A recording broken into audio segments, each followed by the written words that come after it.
Boa noite a todos nossos amigos ouvintes do vlogger do Conde Lopé de la Villanueva. Nós tivemos dois eventos recentes que envolveram polícias militares que, em legítima defesa e pelo estrito do cumprimento do dever, reagiram a dois assaltos e mataram os meliantes, mataram os bandidos. E o que me impressiona é que houve uma reação muito positiva da sociedade em reconhecer a necessidade de defesa dos cidadãos honestos contra os delinquentes. E observamos em particular no caso da PM que, no afã de proteger outras mães e outras crianças, reagiu e atirou no bandido, matando, né? Ou seja, no final da história, esta senhora nos poupou de mais um canalha fazendo mal à sociedade. E o pior de tudo é que este indivíduo tinha uma passagem sujíssima na polícia por vários crimes, os mais abomináveis que você possa imaginar. E ainda tem gente que choraminga o fato de policial, dentro da legítima defesa, matar esses bandidos.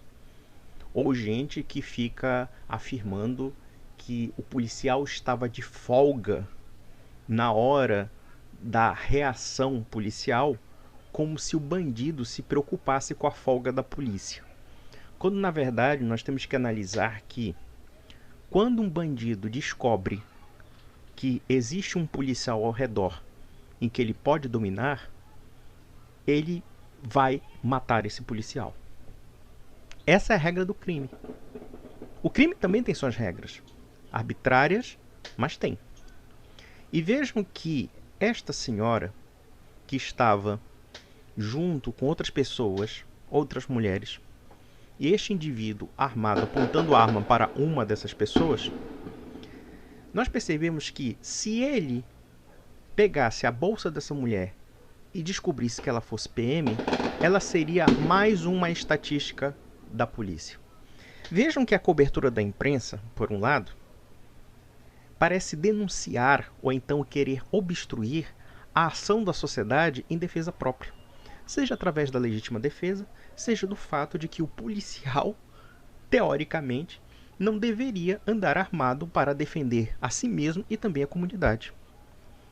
Tem um outro caso que aconteceu de um policial militar também que estava de folga e que matou um bandido dentro de uma farmácia.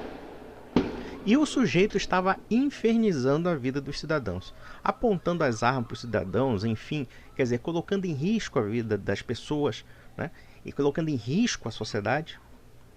E o policial, no estrito cumprimento de sua função, reagiu como policial. Um policial é 24 horas por dia policial. Não existe essa história de policial de folga. O bandido não dá folga para policial, não dá folga para cidadão, não dá folga para ninguém. Se um indivíduo desses que sai nas ruas combatendo o crime, e nós sabemos que no Brasil o que a polícia militar enfrenta é uma guerra civil, em que 60 mil pessoas são assassinadas todos os anos, em que a maioria dos crimes não é punida, imagina se esse sujeito for desarmado no momento de folga. No momento de folga ele vai ser assassinado. É só mesmo delírio de pessoas que se apegam a abstrações jurídicas dos direitos humanos para crer que o bandido tem que ser equiparado à polícia, ou que o bandido tem que ser equiparado ao cidadão comum. Essa ficção jurídica falsa, e não é por acaso que é uma ficção, de uma igualdade formal entre o bandido e o cidadão comum, é uma das maiores perversões da legislação moderna e principalmente da legislação criminal. Nós garantimos direito de defesa de qualquer pessoa acusada por proteção ao cidadão contra o Estado, porque o Estado pode ser arbitrário. Contudo, essa proteção que se dá ao cidadão comum de defesa nunca pode ser um favorecimento ao crime, nunca pode ser um favorecimento a qualquer tipo de pessoa que ameaça a sociedade, que ameaça o inocente. Quem poupa o lobo acaba expondo as ovelhas. E é isso que nós temos que ver na reação desses policiais. Esses policiais, dentro do estrito cumprimento do dever, dentro da estrita função de defesa da sociedade, deram cabo desses vagabundos, deram cabo desses criminosos. E vejam que nós, como passamos por uma crise moral, por uma crise espiritual, porque o Brasil deixou de ser um país cristão, propriamente dito. Porque quando nós falamos de cultura cristã, de sociedade cristã, não é somente um cara que vai para a igreja, não é somente um sujeito que acredita subjetivamente em Deus. Ter uma sociedade cristã é quando esses valores, de fato, refletem as ações das pessoas na sociedade.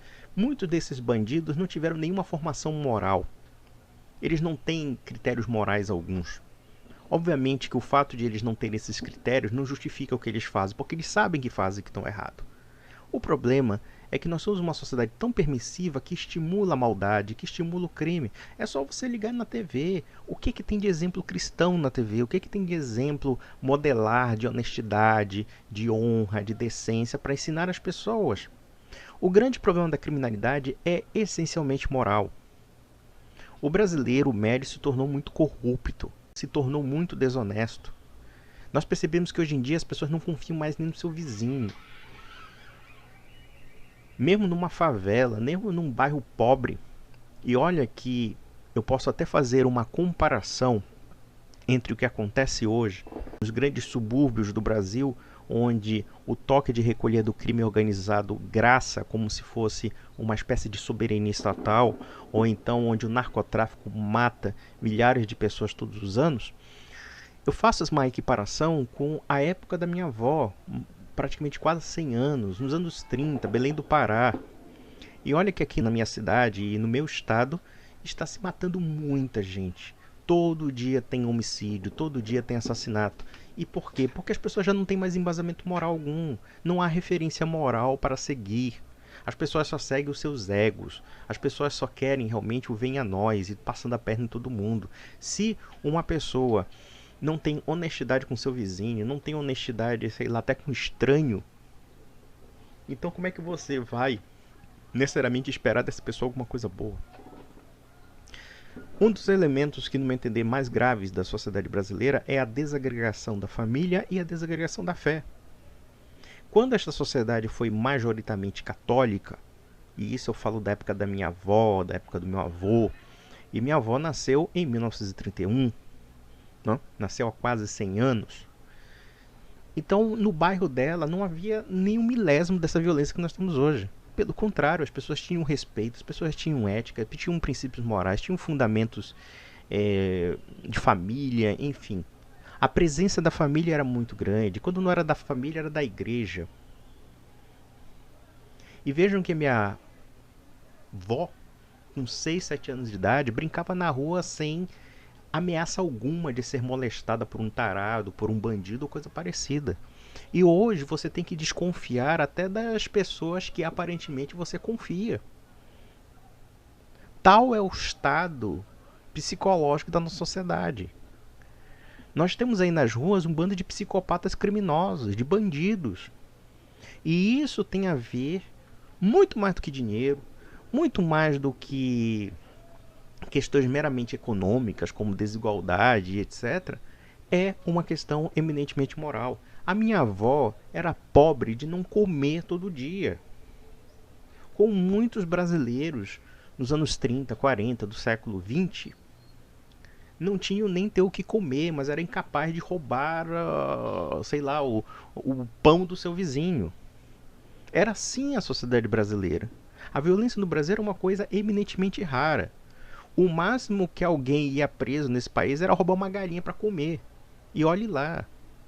Então nós temos uma sociedade que te bombardeia a ideia de que você tem que só pensar em dinheiro, você só tem que pensar em status, você só tem que pensar em bem de consumo, coisa parecida, mas não tem, por exemplo, algo que estimule a você ter fé, a você ter moral, a você ter religiosidade, a você ter simplesmente princípios. Muito pelo contrário, nós vivemos numa sociedade de pessoas atomizadas, que nem mal olham para a cara do outro.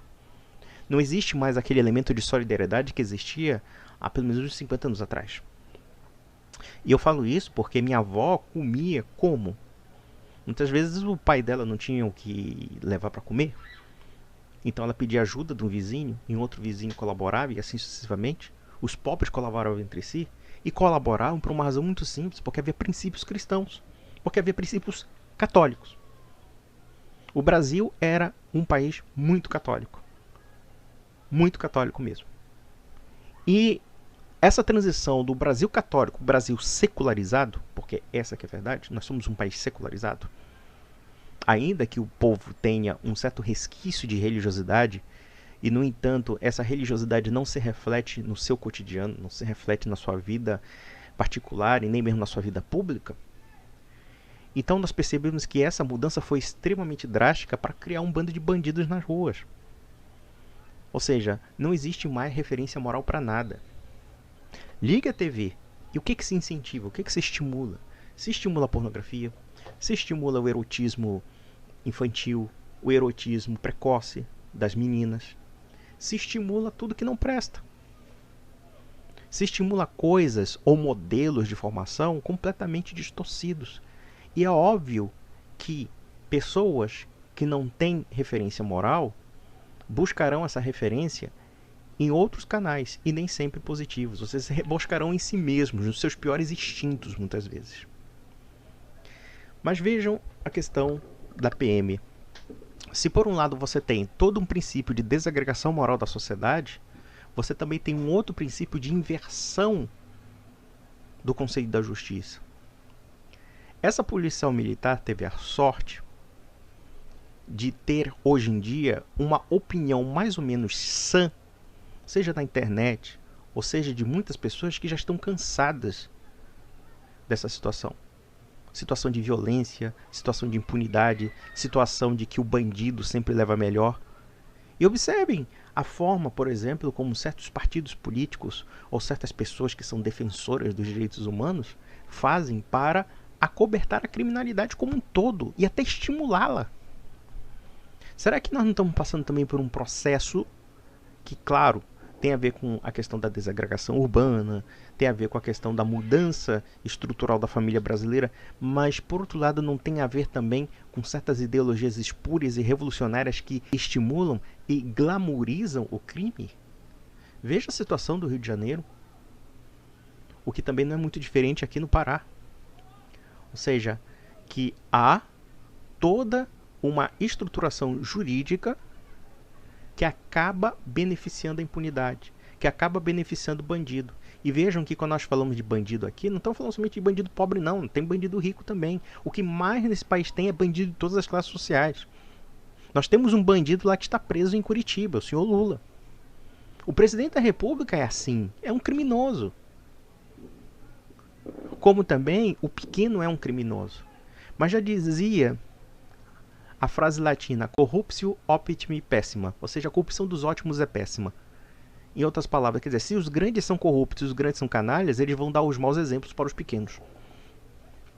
E essa policial militar, naturalmente, está de parabéns. É lamentável matar uma pessoa, mas matar um bandido é um mal menor dentro daquilo que ele poderia causar, não somente para si mesmo, como para os outros. Tem que ser realista. Aí você vê certos indivíduos falando, a polícia militar do Brasil é a que mais mata no mundo, e não sei o que, blá blá blá. Mas também é uma das polícias que são mais assassinadas. E ninguém fala isso. A proporção de policiais militares aqui no Pará que são assassinados é uma das maiores do Brasil, partindo do pressuposto de que o contingente policial militar do Pará é menor do que o Rio de Janeiro, por exemplo, e se mata proporcionalmente mais aqui do que o próprio Rio de Janeiro. Como também, em todo o Brasil, o policial militar vira uma estatística quando morre. Não há choro, não há nada, não há nenhuma indignação. E, no entanto, vem um bando de babaquinhas que aparece na imprensa questionando se a polícia agiu arbitrariamente reagindo a assalto. Ora, isso está muito evidente, existe um estímulo ao crime. Existe um estímulo às pessoas que têm uma tendência ao mal. E não existe nenhum estímulo para que você seja honesto. Muito pelo contrário, se você é honesto, existe toda uma estrutura para te prejudicar. Seja no aspecto da corrupção, seja no aspecto também dos valores que são transmitidos, seja na mídia, na TV e também nas escolas. O que está se ensinando às crianças desse país? Está se ensinando coisas boas? Não. Se o Brasil fechasse as suas escolas, não faria muita falta. Porque o que está sendo ensinado é para destruir a consciência de gerações de brasileiros. É uma verdadeira engenharia social da destruição da inteligência. Se a família não é capaz de recuperar o cidadão incauto, seja porque o pai não se impõe, ou pelo menos não existe, né? Porque se desestruturou a família, e se desestruturou a família, não existe referência. Que dirá uma escola também que não tem referência alguma, onde o professor não é mais respeitado, onde o professor não tem mais autoridade, o professor não tem cultura, o professor só tem agendinha política. Ninguém respeita isso. É preciso resgatar a autoridade nesse país.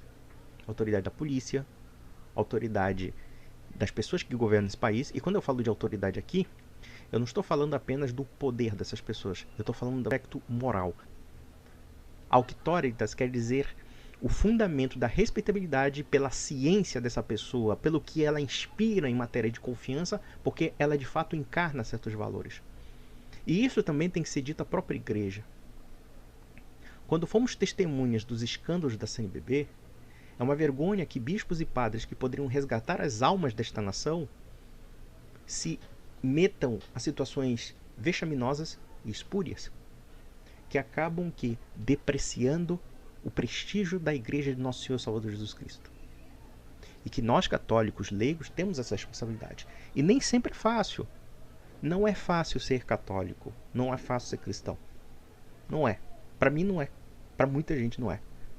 Mas se a verdade nos chama, nós temos que servi-la. E já voltando à questão dos policiais. Vejam que a imprensa só ficou um pouquinho mais acuada porque viu uma reação, e inclusive de elogios à atitude dessa policial. Porque no final das contas, para a corporação da Polícia de São Paulo, da Polícia Militar, uma pessoa se salvou. Essa policial militar salvou a sua vida. Essa policial militar salvou a vida de dezenas de pessoas inocentes ali, por conta de um sujeito desequilibrado, degenerado, que não sabe viver em sociedade, convivendo pacificamente com outras pessoas. E que já fez vários crimes, e que, mesmo tendo feito vários crimes, parece que a punição não o corrigiu. Pelo contrário, se tornou mais violento, mais canalha, mais bandido.